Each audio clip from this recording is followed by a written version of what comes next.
la clé de l'amélioration. Quand on s'améliore, on prend confiance en soi, on a plus de motivation. Au contraire, quand on n'arrive pas à s'améliorer et qu'on fait du surplace, très souvent, au bout de quelques semaines, quelques mois, la motivation peut baisser. Donc dans cette vidéo, j'aimerais t'apporter quelque chose qui peut te permettre d'optimiser ce processus d'amélioration. Si tu veux améliorer ton mental pour être plus performant, tu peux t'abonner à cette chaîne et activer la petite clochette pour ne rien louper. Ce que je voulais te partager dans cette vidéo, c'est la prise de conscience. Prendre conscience de ce qui marche ou de ce qui ne marche pas. Dans tout ce que tu fais, dans tous les objectifs que tu poursuis, il peut y avoir des angles morts, des endroits où tu n'as pas conscience que tu devrais améliorer cette chose-là. Et ça peut te permettre, en le découvrant, d'avancer plus vite. Ou sinon, si tu sais ce que tu dois changer, à force de le voir, eh bien, tu peux te décider, bon, voilà, maintenant j'en ai marre, je vais faire ce changement pour m'améliorer dans ce domaine, dans cette partie de mon objectif. Et le pire, je pense que c'est les angles morts, ne pas voir qu'il y a un point à améliorer et qu'on pourrait grandement avancer si on arrive à changer ce détail.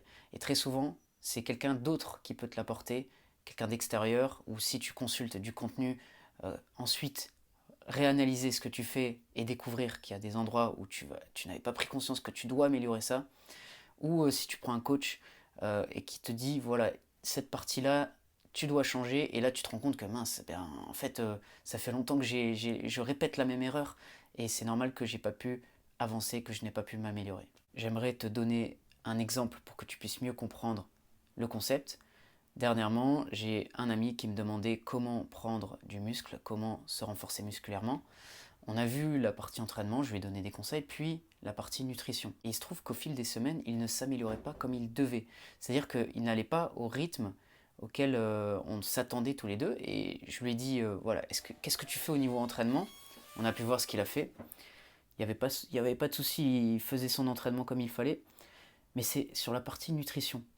Je lui avais donné un plan alimentaire, et au niveau des lipides, au niveau des nutriments, des bonnes graisses, qui sont nécessaires justement pour que tu puisses te renforcer musculairement, prendre un peu plus de masse, eh bien il me disait qu'il ne consommait pas les aliments que je lui avais recommandés. Et je lui ai dit que c'était normal, puisque si cette partie lipide, en plus des glucides et des protéines, eh bien il ne la consommait pas, il ne consommait pas les aliments nécessaires pour avoir ces nutriments, eh bien il ne pouvait pas vraiment s'améliorer, il ne pouvait pas prendre plus de muscles, puisqu'il manquait vraiment quelque chose de clé. Et pour lui, c'était quelque chose de normal de ne pas... enfin, il n'avait pas vu du tout, ça c'était un angle mort. C'est aussi quelque chose que tu peux voir quand tu vas fixer des objectifs. Il y a certaines personnes qui vont se dire « je suis toujours perdu, je ne sais pas comment avancer, j'ai pas les idées claires ».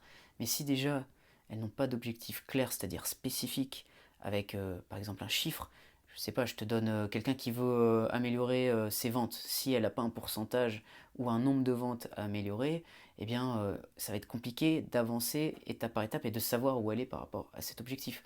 Ou si elle veut bien se renforcer musculairement ou à s'améliorer dans le domaine de la santé, si elle ne sait pas combien d'entraînements elle doit faire par semaine et atteindre cet objectif-là, eh bien, ça va être compliqué aussi de mesurer. Donc, quand on ne sait pas le point qu'on doit améliorer, c'est difficile ensuite de pouvoir faire un ajustement. Donc moi, ce que je t'encourage à faire, c'est de noter plus souvent ce qui marche chez toi. Comme ça, tu vas avoir de la satisfaction, tu vas être encouragé. Mais noter aussi ce qui ne marche pas. Noter ce qui revient. Parce que quand tu notes ce qui ne marche pas et que tu vois que ça revient assez souvent, eh bien là, tu commences à avoir un effet levier, un effet motivation, où tu te dis, bon, j'en ai marre, ça fait 3 semaines que je vois que j'améliore pas ce point-là, il faudrait que je fasse quelque chose. Donc, prends conscience de tout ça, essaie de l'appliquer à tes différents domaines, différents objectifs. Ça te permettra sûrement d'optimiser davantage ce côté amélioration, d'avoir plus de satisfaction personnelle, et au final ça te rendra plus heureux, parce que tu verras que tu ne fais pas du surplace, tu fais vraiment les changements qui sont nécessaires. Très souvent on va mettre des œillères, on se dit bon, j'agis, c'est déjà bien, mais si tu veux aller plus loin, il va falloir que tu prennes conscience de ça, que tu prennes conscience des améliorations que tu peux faire. Parce que agir c'est bien, mais agir de manière intelligente, de manière stratégique, c'est encore mieux. Ça te permettra d'aller plus vite et d'être beaucoup plus satisfait, satisfaite. Donc voilà pour cette vidéo, j'espère qu'elle va t'aider. Si c'est le cas, tu peux mettre un j'aime, tu peux t'abonner à la chaîne. Et si tu veux aller plus loin dans la préparation mentale, on peut faire du coaching ensemble. Tu peux me contacter, il y a mes infos dans la description. Et je te dis à bientôt pour une prochaine vidéo.